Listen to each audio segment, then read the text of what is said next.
अपने मेयार से नीचे तो मैं आने से रहा। शेर भूखा भी हो मगर घास तो खाने से रहा।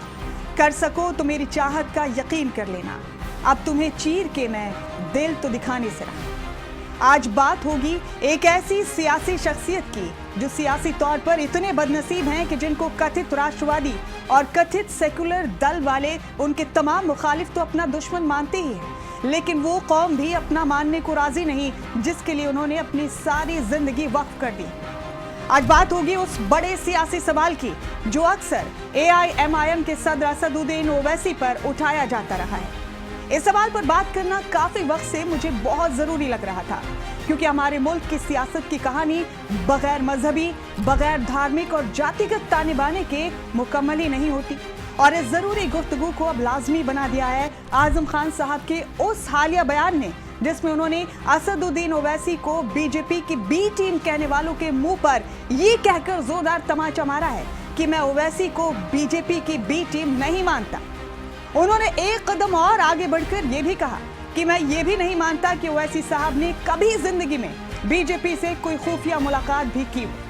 मुसलमानों के एक मोतबर रहनुमा और यूपी में समाजवादी पार्टी के कद्दावर नेता के इस बयान के बाद अब किसी भी काबिल एहतराम और संजीदा इंसान को असदुद्दीन ओवैसी के बारे में इस तरह के अंदाजे लगाने से पहले जरूर सोचना चाहिए।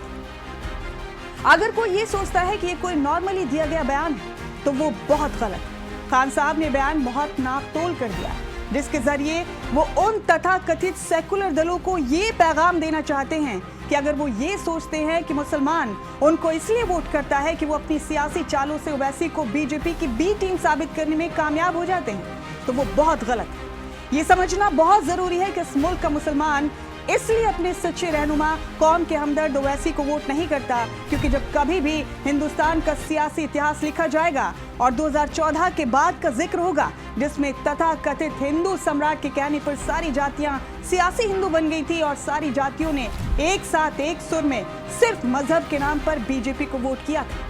उस दौर में भी मुल्क के मुसलमानों ने एक इंतहाई काबिल, पढ़े लिखे और हम मजहब रहनुमा ओवैसी को वोट ना देकर हमारे मुल्क की सबसे बड़ी खूबी, हमारे मुल्क के हुस्न सेकुलरिज्म को जिंदा रखा था। हालांकि उस वक्त भी मुसलमानों के पास ओवैसी के तौर पर एक ऐसी रहबरी मौजूद थी जिनके दिल में जितनी वफादारी अपने कौम के लिए है उससे कहीं ज्यादा अपने मुल्क के लिए।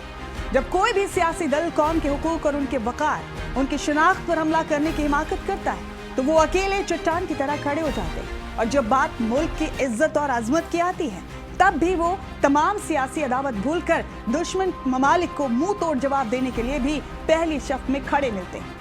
काबिल इतने कि बड़े से बड़े तुर्रम खान एंकर्स के भी उनके सामने हाथ पैर फूल जाते हैं और उनके सामने ज्यादातर सभी दानिश्वरान और बुद्धिजीवियों को एहसास कमतरी का शिकार होना पड़ता है। और इस तमाम सिलसिले के दौरान दुनिया ने देखा कि मुल्क का मुसलमान हुकूमत के खिलाफ असदुद्दीन ओवैसी की जुर्रत को सलाम करता है। मुल्क के सारे सेकुलर दल ये याद रखें कि आज के वक्त में हिंदुस्तान के मुसलमानों के पास एक ऐसे रहनुमा ओवैसी के तौर पर मौजूद हैं जिनकी काबिलियत से न सिर्फ हमारा मुल्क बल्कि पूरी दुनिया वाकिफ है, जिनको हमारे प्रधानमंत्री भारत पाक जंग यानी ऑपरेशन सिंदूर के बाद दुनिया के सामने अपने मुल्क अजीम हिंदुस्तान की तर्जुमानी करने के लिए 150 करोड़ लोगों में से चुनते हैं, जो काबा शरीफ में रो रो कर कसम खाकर कहते हैं कि मेरा बीजेपी से कोई नाता नहीं है, जो मुसलमानों की बुलंद आवाज बनकर संसद में अकेले दहाड़ते, जिनको संसद में हमने उस वक्त रोते हुए देखा जब मजहब इस्लाम के खिलाफ कानून बनाए जा रहे थे, और उस वक्त मुसलमानों की वोट से जिंदा रहने वाली सारी सियासी जमातों के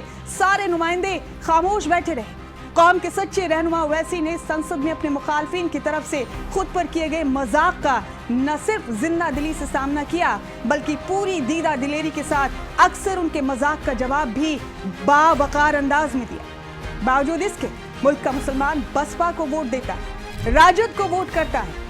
जेडीयू को वोट देता है, आम आदमी पार्टी को वोट देता है, जेएमएम को वोट देता है, ममता बनर्जी को देता है, वाम दलों को वोट करता है और कांग्रेस को करता है, लेकिन अपने सच्चे हमदर्द ओवैसी को नहीं करता। और ये सब देखकर अगर कोई इस मुगालते में है कि हिंदुस्तान का मुसलमान कितना बेवकूफ़ है जो ओवैसी के रूप में अपनी सच्ची रहबरी को पहचान नहीं पा रहा है, तो अपनी गलत फहमी दूर कर ले, क्योंकि ये सब इसलिए है कि जब कभी 2014 के सियासी वक्त को हिंदुस्तान की आने वाली नस्लें खोल कर पढ़ेंगी तुम महसूस करेंगी कि एक ऐसा दौर था जिसमें हिंदुस्तान की आवाम सियासी तौर पर मजहबों में तकसीम हो गई थी और उस दौर में भी मुल्क के मुसलमानों ने सेकुलरिज्म का पर्चा बुलंद रखा।